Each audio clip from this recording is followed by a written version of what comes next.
and welcome to another episode of the Odd Lots podcast. I'm Joe Weisenthal. And I'm Tracy Alloway. Tracy, there's two things that there's all kinds of things people are like very attuned to these days. But I would say what's going on with regional banks has obviously become a huge focus, with the collapse of Silicon Valley Bank.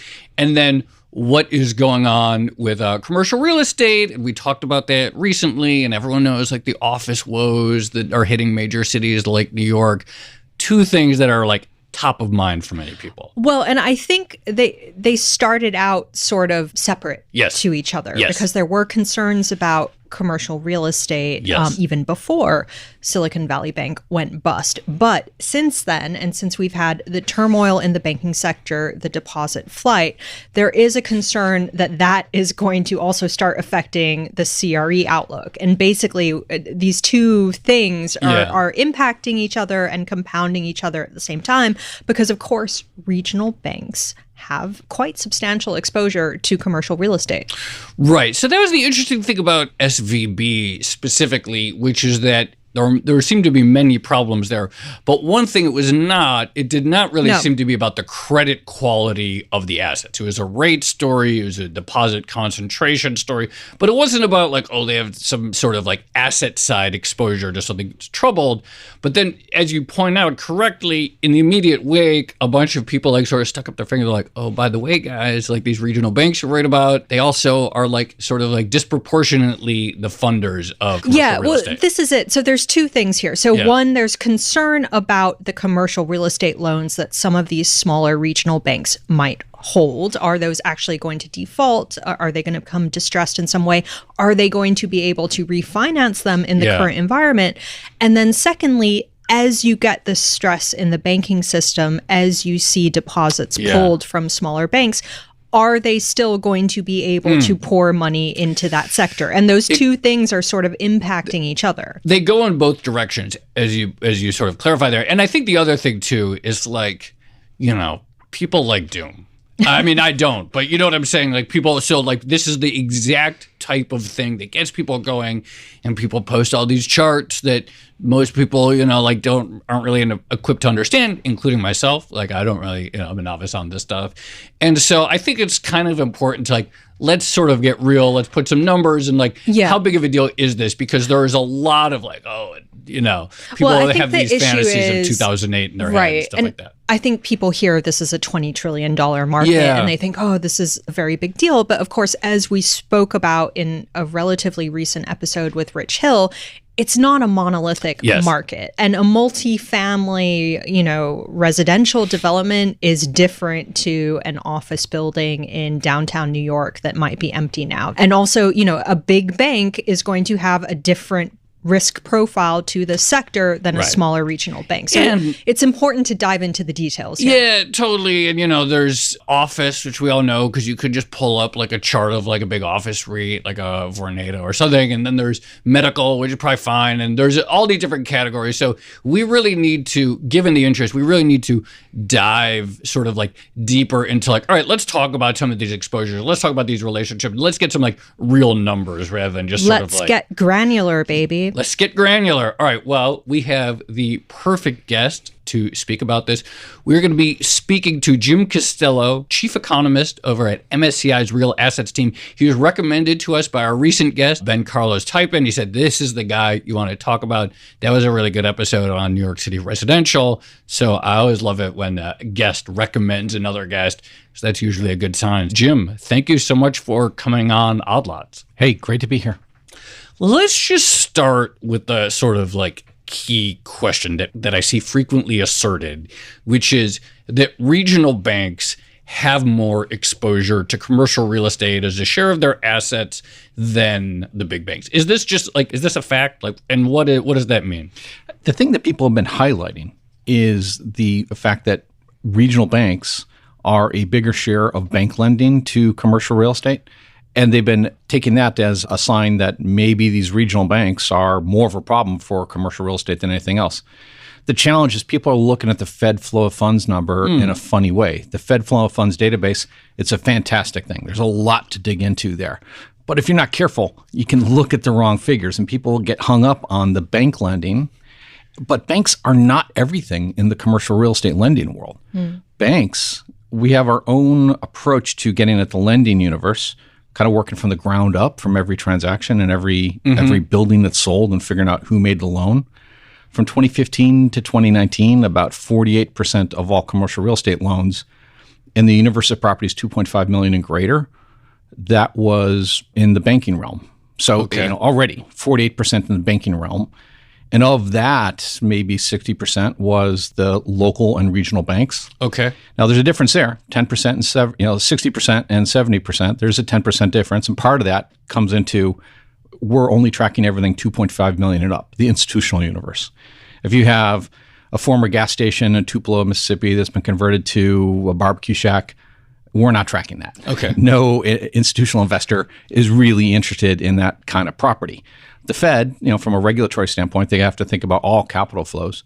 So they're looking at everything that goes in there. But the key point is you can't just look at the banks. You have to look at the life insurance companies. You have to look at the debt funds. You have to look at the CMBS market, CLOs, everything. Right. So just on this point, maybe we can back up a bit and talk about what exactly the concern is here. Because my impression is before the collapse of SVB, a lot of it was, well, these commercial real estate loans, whether they're unsecured or secured via CMBS, there's a concern that they're going to be in trouble. They aren't going to be able to refinance. They might default. Banks, I take your point about life insurers and other big investors, but there are a lot of banks who are heavily invested in CMBS.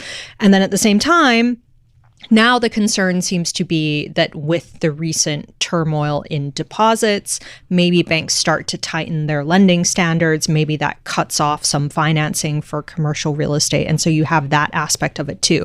But what exactly is the worry here? Yeah. And banks have been tightening their standards over the last 3 quarters. You look at the Fed's survey of senior loan officers, they're all getting more cautious, even before the news on SVB hit. And, Jay Powell has been saying that with this event, maybe they don't need to tighten as much because this turmoil is creating a little bit more constraint in the credit markets that is helping them to limit the kind of exuberant activity that was underway. The banks will do it naturally now. Right. But it's a circular issue. And the issue that we faced during the financial crisis was that you had cash flowing assets that couldn't get refinanced because lenders were afraid to issue a new loan. And so if somebody had to buy it, it was now available at a much lower price, which then got into the market data. And then the lenders see, prices are falling. I want to be even more restrictive. And it was a vicious downward spiral until all the federal regulators stepped in and put a floor under that negative decline. So that was the safety net to put a floor under prices. But this time you have that dynamic in play to some degree with pressure on prices to fall. They have been falling recently. And lenders becoming more restrictive. When they do originate a loan, it's at lower LTVs than before, at higher interest rates. So you're not able to get the same kind of return expectation out of investment if you do that, which limits deal activity, which pushes volume down. So it is a little bit different than the 2008 situation, though. And this is the key thing. Every downturn that I've been working through, there's this human behavior to always try and fight the last war. Right. Look at the last bad event, and you look at it that, here's what happened, so I got to look out for those same things here. But conversely, not just look out for the same bad things. A lot of the real estate people I talk to are looking for the best opportunities that come out of it. Out of every downturn, everybody's always tried to use the playbook of the person who made money in the last downturn. Everybody wanted to be Sam Zell for a bit, but there's only one Sam Zell. Everybody wanted at the beginning of the COVID crisis, they thought that we would have another downturn just like the global financial crisis. And so buying all the distressed debt like before was exactly the same way to make money. They were wrong then too, because there was different factors at play. This time, there are some things that rhyme with the financial crisis, but going in, we're in a much healthier place. We had loans that were being originated at more conservative terms than before. It's not like, you have all these toxic loans that were being made. The only challenge is that rates have gone up so much that things that were able to finance before, they're going to have to do something else when it comes up for refinancing.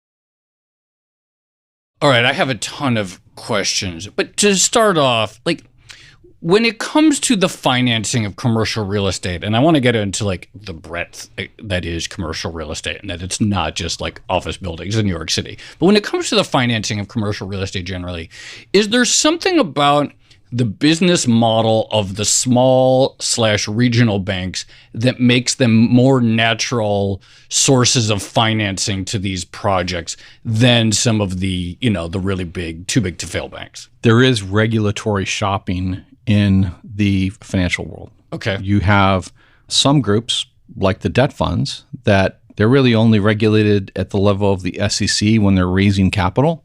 They're making a private loan. There's no state bank regulator, no insurance regulator. They're just doing their own thing.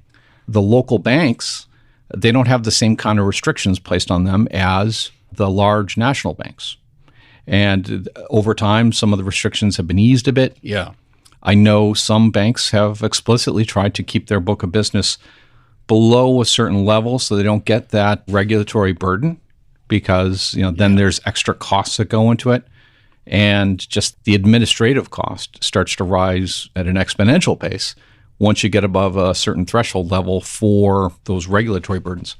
And really since around 2015, when there was some tightening up of those standards and for the larger banks, the smaller banks started to gain more share of all the bank lending activity. There's a slight diversion, but I actually am really curious about those administrative costs. You said they rise exponentially. And so I am curious, like, what happens when a bank flips over to that larger size and they all want to avoid it, and SVB tried to avoid getting these sort of larger designations, et cetera. But like, what actually does happen internally in terms of the regulatory obligations and how that sort of changes the way the bank must operate? At that point, they have to hire a lot more risk management people and do a lot more work on scenario planning around what happens to different Fed scenarios that the Fed will publish around the economy and potential changes to asset prices, not just in real estate, but other sectors. And it's a big administrative burden. Some of the bank managers that I talked to, the presidents of some of these small local banks, they've noted that when they were hiring during the aftermath of the financial crisis, they felt bad that they were hiring more administrative workers than loan officers, not the folks who are going out and producing money for them. And their worry was, if I go above that threshold, I'm going to have to hire a lot more administrative folks to do all the CCAR testing that they were talking about back in the day and run all these different scenarios and just more compliance people. Got it. And so if you're hiring a third of your people who are in compliance and not income producing, you're going to try and avoid that. Also, if you get really big, I think you start to get regulators who are situated on site in your bank, right? Just to kind of monitor how things are going. I don't know about that. I do know I was visiting one client once, and all of a sudden regulators came in, sort of an announcement that morning they were coming in, and the atmosphere in the place was suddenly very tense. So just on this regulation notion, it is true that commercial real estate has been on regulators' radars, collective radars, as a source of potential risk for some time. What exactly was the concern there? And can you kind of give us a quick synopsis of how that regulation has changed over the past few years? Well, in 2015, that was a watershed for certain types of loans. The high volatility commercial real estate regulations came in, HVCRE, so that the loans with shorter terms, lenders had to hold more capital in reserve. So suddenly it became more expensive to originate loans like that. Construction lending was dead center for that activity because those are typically short-term loans that just pay out very quickly once the construction project's done. And we saw a distinct move in construction financing. There, it used to be something like 70% of construction financing was bank-driven, and that really declined.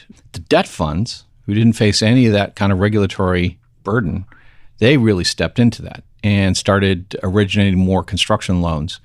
Banks are still the prime. What's the number to, so it was 70%, what's it down to? It's, my recollection, it was like 52% recently. So it's still a majority bank financing. But the debt funds really ate into that business. And they, some of these lenders, when I talk with them, they complain about their competitors, how they're just so aggressive compared to them. And they kind of lifted the market in this period from 2015 to 2019 because they were originating loans at much higher LTVs, much lower interest rates, and with very few covenants out there because they were underwriting differently than banks. Banks, they underwrite a loan wanting to avoid in a foreclosure situation. They want to avoid what we call in the industry REO, not the band, but REO, the real estate owned situation. They want to avoid that because if I'm a big bank, what do I know about running an apartment building? What do I know about managing an office building? I'd rather have the experts take care of that, and I just collect a nice stable yield. So I want to underwrite to avoid that. So I'll put covenants in there to make sure that if occupancy falls below a certain level, that there are scrapes of any revenue. So I make sure that I'm whole. So they put those kind of things in there. The debt funds, they didn't do any of that because the debt funds, a lot of them started as equity shops that had their own investments and own management in place. And they viewed it as an opportunity.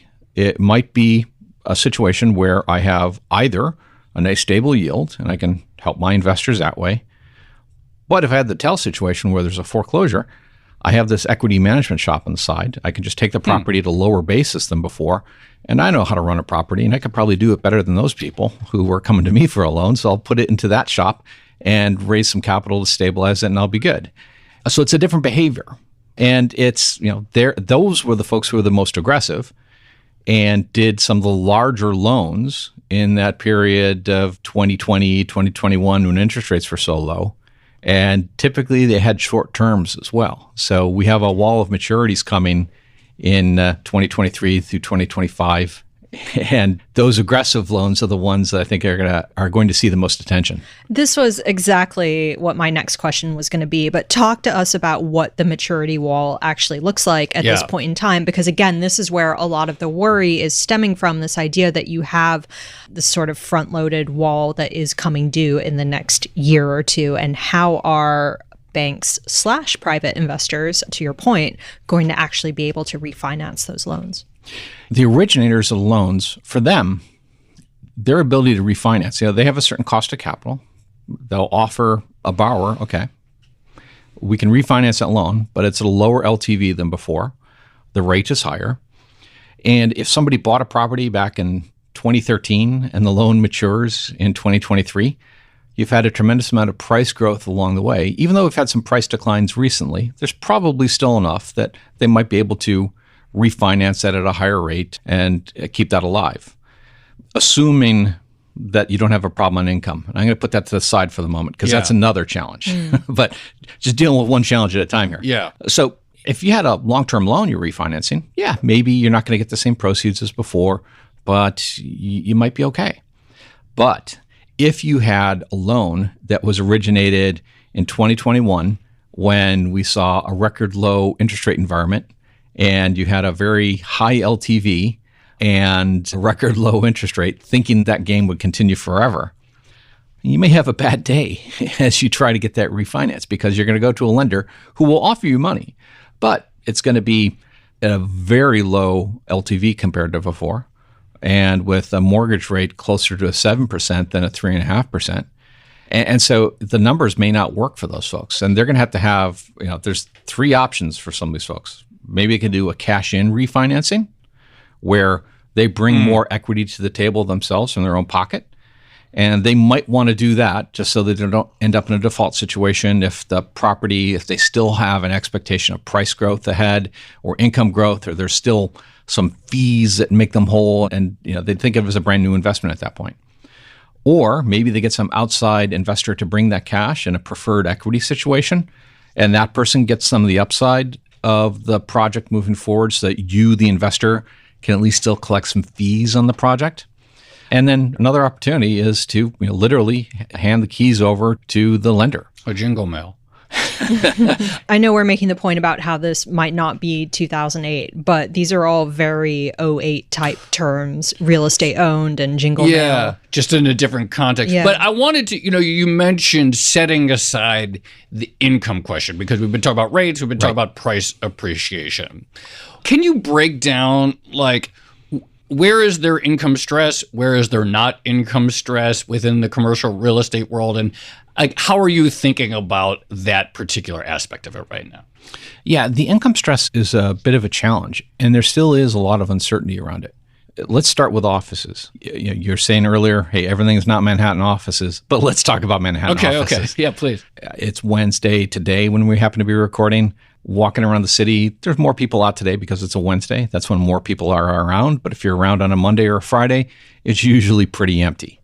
And, so people see that and they see that, hey, there are less people coming in. The subway ridership is at like 65% of the previous peak levels.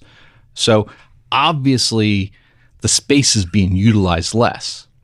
That said, the fiscal side of it, the fiscal occupancy, the tenants who are still on the hook for the space, there still is some good occupancy in that direction. There's a lot of sublet space where firms are signaling that they want to get rid of it, but they still are paying. And so there's a short-term challenge that everyone knows that there's going to be a reduction in demand eventually. But right now there's still some income coming in. And so there's a term in the industry, WALT, weighted average lease term.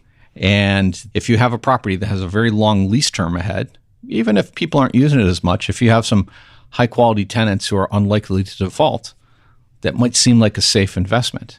But if I've got a tenant who has 1 year left on the lease and I see that the building is half empty most days, I'm going to be concerned about what happens to income there moving forward. So it's a slow motion thing. Everybody sees the direction it's going. That's one of the things about real estate. Forget about, I used to work with a bunch of economists in Boston. There's a lot of complex math we did, but forget about all that. The real estate market, there's all these sticky things. You just count the number of cranes and you can see whether you're going to have some construction challenges ahead. You just look at the number of people walking into a building and you can just get a sense of what the potential demand is. All those kind of rule of thumb measures have been telling people that there's going to be some sort of reduction in demand. And we know that's coming, but nobody's really been able to fully quantify it yet. It's something we just have to live through over the next few years before we see all the leases burn off. All right, but that was great. But what about, though, the non-Manhattan office? Yeah. And two interrelated questions, but like Rich Hill, the number he cited was 20 trillion. But when we think about that 20 trillion, how much is the sort of like prime city office that might not ever come back to pre-COVID levels? And then can you talk a little bit more about like, are there these other areas, medical, et cetera, are they doing fine in terms of like income and income expectations?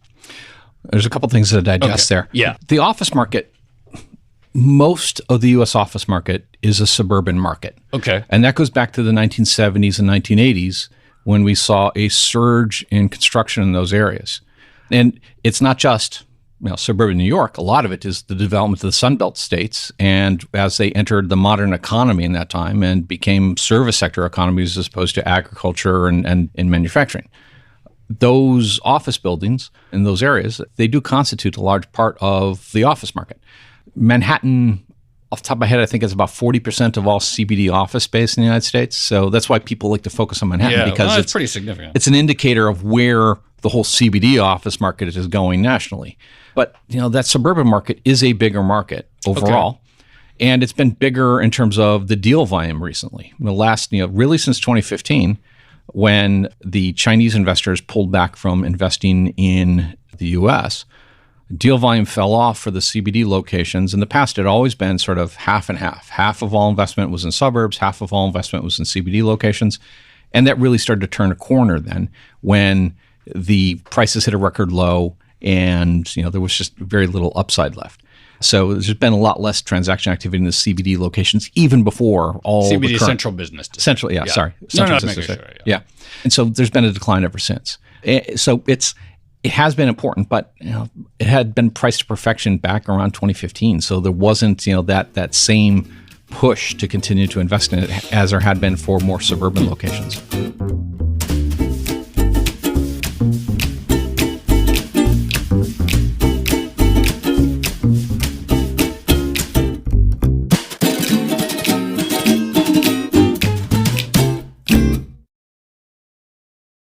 go back to what you were talking about when it comes to income deterioration and WALT, so, the weighted average lease terms and things like that. Is the implication that the old extend and pretend strategy, which, another blast from the past from 2008 and the years after that, is the implication that that just won't work in the current environment, that at some point you're not going to be able to refinance, or there will be some sort of catalyst on the income side that makes it impossible? Yeah, that is a good distinction. The extend and pretend, it worked for a simple reason. Everybody understood it was a temporary credit market challenge. You had otherwise cash flowing properties. And if the credit market simply stabilized, given that there was some high quality cash flow, you'd be able to refinance at reasonable rates.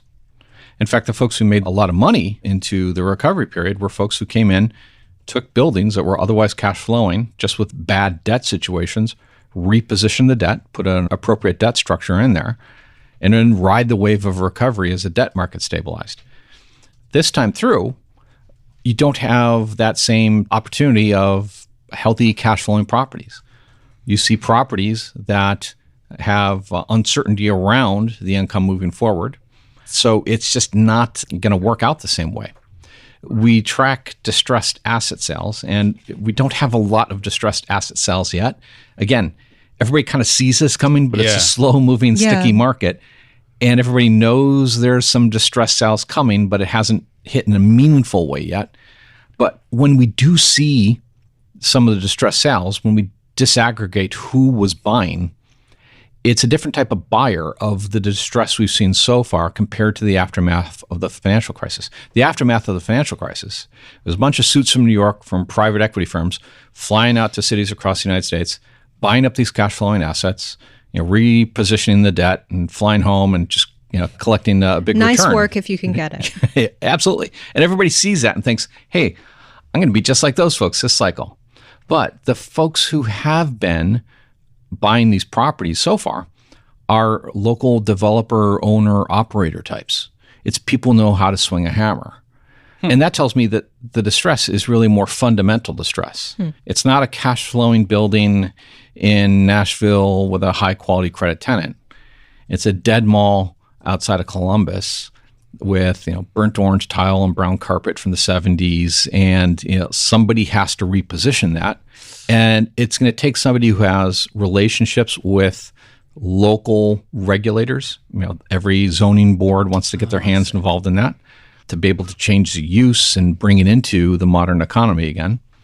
And so that takes a lot of elbow grease, both literally from the physical side and then figuratively just talking with local zoning boards and getting changes in entitlements and land use regulation. There's a CRE guy I follow on Twitter who goes by the handle repositioning play. That's what that means. It just clicked to me that that's what that means, that it's like some mall is like, oh, maybe this could be like residential, or maybe this could be like a big paintball sort of like thing. But that's what that means, that you have to identify the opportunity to like make it something other than it was. Yeah, and with those malls, a lot of malls that are positioned well relative to transit opportunities for highways. And so some of them would be great for logistics and local distribution activity. However, that flies in the face of local zoning issues where local city leaders feel that, it's too beneath them. It's not bougie. It's not a consumption area. Plus, we're not a low-class industrial town. We want the mall. We want Bloomingdale's because, we're high-end. But the reality is the market doesn't believe that. And it's going to take a long time to get some local city leaders to kind of understand where they really sit. But there's another issue that in many states we have, that those local city leaders want the retail because it generates more tax revenue without them having to tax residents as much. And so that's the other reason that it's a sticky issue, keeping the market from converting the space to what it really needs to be. So this is really fascinating. Just this idea that the buyers we're seeing show up in some of these distressed is not the people who just know how to do a spreadsheet. How to flip it. Yeah, basically. and that people who actually have to have these sort of more sort of like concrete connections. But I want to get back to some of the specific bank questions, and specifically let's say we talk about CBD, office, like some of these areas that are income stressed, like of that debt out there, how solid are the numbers in terms of like how much is bank, how much is private credit funds? Like how is that broken down? I mean, the originations, we're tracking originations. Okay. We don't have a good measure of the stock. We have some estimates of maturities, given when we know all the loans were originated and the kind of terms that were in place. Measures of stock get tricky because some loans, it might default and we're not going to hear about that. So, I can give a perspective on the share of originations. And in the boom period when interest rates were so low and everyone was excited about the fact that there was some yield on offer in commercial real estate, those debt funds were around 13% of our originations. And given that they had typically short terms associated with those loans, that's going to be a significant component of the maturities in the near term. 13% of the market was high LTV, low interest rate, and very few covenants from these aggressive lenders.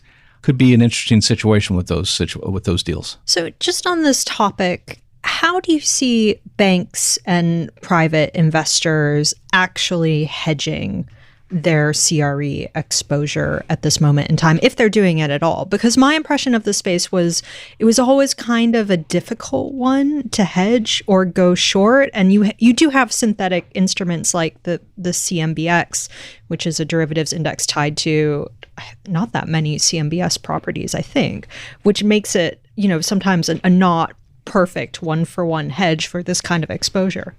Yeah, hedging the commercial real estate market it's been the white whale for many folks in the industry over the last 15 years. The firm I'm with now, they bought this company, Real Capital Analytics, back in 2021. And Real Capital Analytics had been one of the folks trying to get a real estate derivatives index going based on our commercial property price index. We had licensed it out to a third party that was trying to get that going. There are a few other folks trying to get that going. The trade organization, NCREIF, some folks are trying to trade derivatives on that. So there were a lot of folks trying to get that going, but it never really took off. And just they couldn't get enough buyers and sellers on opposite sides of a transaction to make any of that work. Again, the market is highly predictable because there's so many sticky elements in the performance of the market that, if you just, forget about econometrics and forecasting, just very simple things, talking to leasing brokers, any deal that's going to be done in the next 6 months, they're working on it right now. And so you can get a sense of just future demand that way. So those kind of challenges, everybody saw that. So it's just been hard to make, a product like that. Wait, can I just press you on that point? Because since this is a fun episode for me because it's bringing up a lot of 2008 flashbacks. But, if you wanted to go short residential real estate pre-2008, you use the ABX. Why is the commercial real estate market so different from the residential market that putting on that big commercial real estate short seems to be much more difficult? Yeah, I haven't gotten into that as much, the comparison in that direction. There are fundamental differences in the two product types. There's much more of a subsidized finance side on the residential market. The residential market is vastly larger than the commercial market. There's many more single-family homes out there. So just more information availability becomes an issue. You can do a lot more. You go in the academic literature, there's all kinds of folks doing stuff on residential real estate because that's where the data is. There's fewer folks doing work on commercial real estate because it's just harder to get information. Interesting. Okay. I've been working in this sector since 1996, trying to help generate more transparency, more information, just better data sets for the sector. And as much as we've improved since that time, when I talk to my public markets colleagues over at MSCI, they're like, well, you guys are doing okay. Well, all right. So again, on this sort of like bank question, part of the reason we're even having this discussion again is because in the wake of SVB, people are like, what are the landmines, I guess, maybe that these banks could be stepping out, or something, what's lurking on the asset side of the bank balance sheets? And so when we sort of like, I imagine there's no one model bank, obviously, they're all going to be different. But when it comes to the various things that a theoretical bank could have on its balance sheet, treasuries, agency, MBS, some sort of whatever it is. Like, how significant is this really in terms of percentage of their own exposure to commercial real estate? Or how do you think about answering that question? Or how do you think about trying to dive into where this lies? Diving into that, the FDIC call sheets have a lot of information about some of the exposures, sort of the stock of loans of different entities. And my colleague Thomas up at Columbia, he did a study, I think it was released on March 13th of all days, and estimated that maybe 200 banks face some challenges in that direction. But what do we mean? Like, because that's a range of things, right? It's like they're going to take losses, they're going to have write-downs versus people are worried about insolvencies, et cetera. So how seriously do you view the stress, not to the commercial real estate market, but to the banking system from the exposure that they have? Sorry, can I just tack on to the end of that? What do loan loss provisions actually look like for CRE? Because you would expect that, again, this has been sort of on people's radar for some time.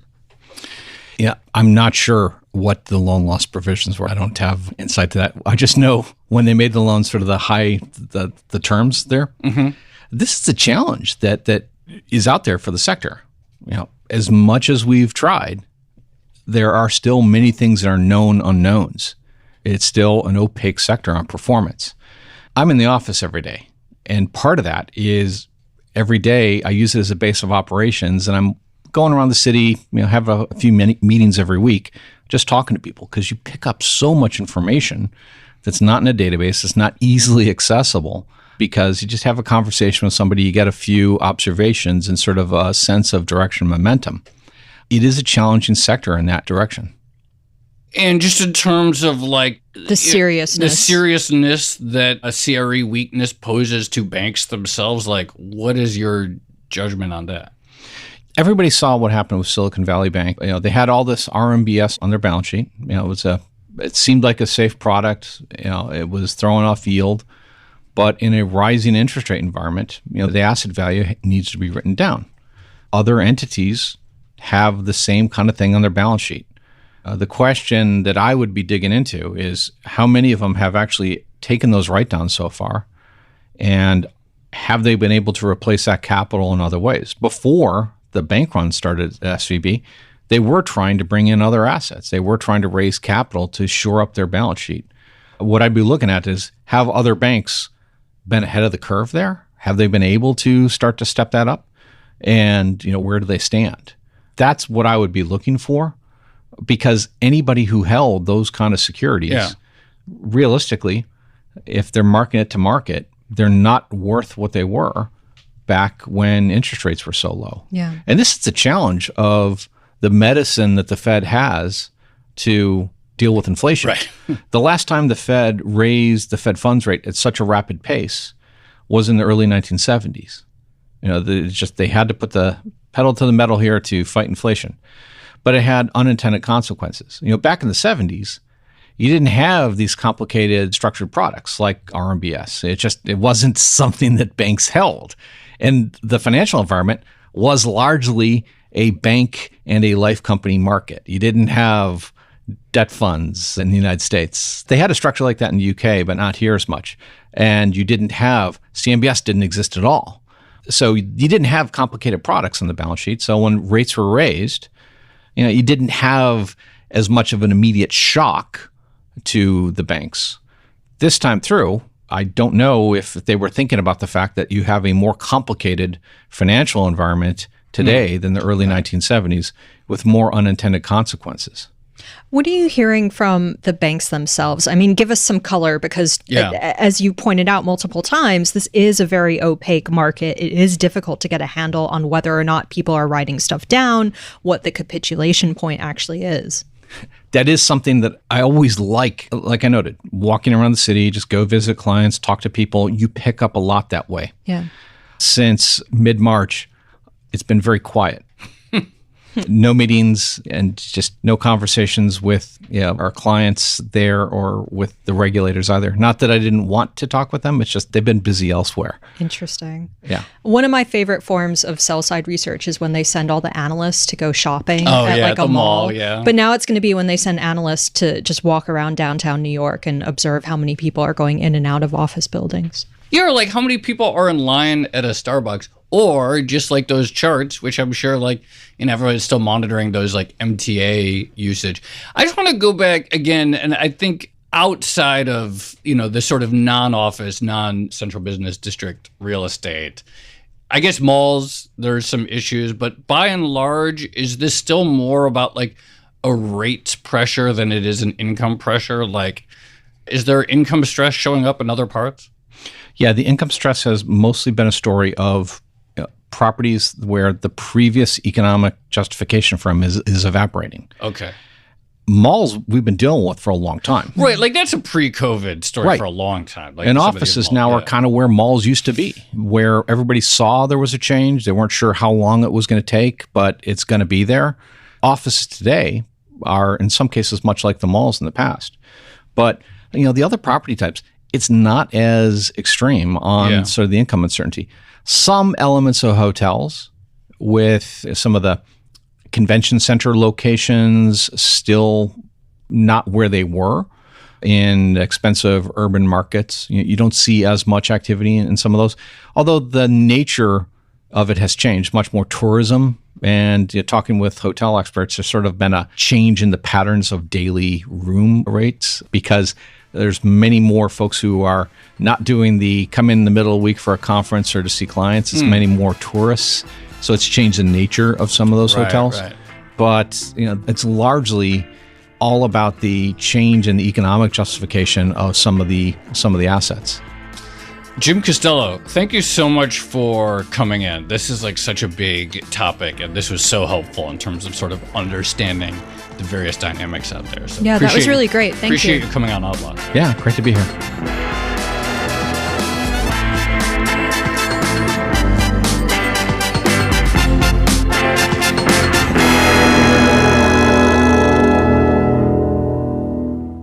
Tracy, I thought that was really great. Obviously a lot there, but this idea that like for the most part, and it speaks to why we really need to do a sort of like office to resi episode soon and the challenges there, that this is not going to be a situation in which the money is accrued to like people who know how to like read a spreadsheet or enter numbers into a model and sit behind a computer in New York, but someone who knows about like actual construction and zoning and relationships, I think is like a really interesting, this is not the last war. Absolutely. And also the parallels between where shopping malls were in, say, 2015. And I mean, I remember writing those stories from a CMBS perspective. What are we going to do with all the shopping malls? And some of them are going to become like multifamily living centers and things like that. Yeah. And the parallels with the office space now. And the other thing I thought was really interesting was this idea, and I'd never thought of it before, but the idea that the local authorities might want to hold out for, retail because they get higher tax income than for resi.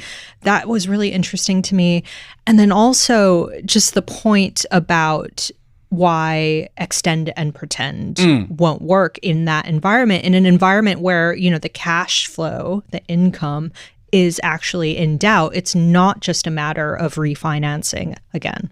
I think obviously for understandable reasons, there are these concerns about regional bank exposure to the space. But I do think that like people need to remember that there is like a diversity of what's meant by, commercial real estate, and that like a lot of like the risky stuff, like the sort of like fast money, the riskiest stuff, especially in this sort of like low interest rate period with like the worst covenants or the sort of like the worst investor protections, the fastest time to refi was by the sort of like private debt funds was a really interesting point. Yeah. And like the people who have money invested in those private debt funds, like they're probably not going to do great. I would assume they're going to like take some hits, but like that seems better than like having all those like losses be borne by like the banks themselves that have these like sort of like key infrastructure purposes. Well, I mean, the good news is to some extent, that's what a lot of the recent regulation was trying to encourage, which was, banks are more conservative on risky CRE. And there was a lot of recognition that was an area of worry in recent years, and that some of that risk would be pushed out into non-banking entities such as large debt funds. But I guess now we get to see whether or not that was a good strategy. Yeah, and then still, though, the point that like part of the reason the regional banks have this exposure is because of they're less burdened than the large banks in terms of the types of risks that they can take. So clearly there's still risks out there for multiple parties. I do want to do an episode, though, on why commercial real estate seems to be so difficult to short or to hedge. Because this has been a sort of, it's a little geeky or wonky, but this has been a perennial talking point in the industry. At various points in time, you see people come out with very creative ways of going short, but there hasn't been an obvious industry standard other than CMBX, which is definitely not a perfect hedge for a long time. So we should do an episode on that. Yeah, that is interesting because I think people just sort of imagine that like, and I remember this even going back to like 2008, 2009, like just with like credit default swaps. Yeah. And people like imagine you just like go like log into your brokerage, right? And like buy a CDS or like whatever, as if like it's like buying a stock. It's like, why didn't you put on a hedge? It's like, well, was someone willing to sell you a hedge for this? Or was it liquid? Very two-sided market. It's sort of this idea that like there is just always a hedge out there that someone could have bought, sort of like this sort of naive fantasy about how these markets work. Right. Or the idea that everyone has like an ISDA agreement up their sleeve. Well, yeah. Okay. Shall we leave it there? Let's leave it there. This has been another episode of the Odd Lots podcast. I'm Tracy Alloway. You can follow me on Twitter at Tracy Alloway. And I'm Joe Weisenthal. You can follow me on Twitter at The Stalwart. Follow our guest, Jim Costello. He's at Jim Costello CRE. Follow our producers, Carmen Rodriguez at Carmen Armin and Dash Bennett at Dashbot. Follow all of the Bloomberg podcasts under the handle at podcasts. And for more Odd Lots content, go to Bloomberg.com/oddlots. We have transcripts, a blog, Tracy and I have a newsletter, and hang out with other listeners on the Odd Lots Discord. It's really fun. I'm spending more and more time there. People talk about all the topics we discuss on the show. Go to discord.gg/oddlots. Yeah, 24/7 Odd Lots chat. What could be better? Thanks for listening.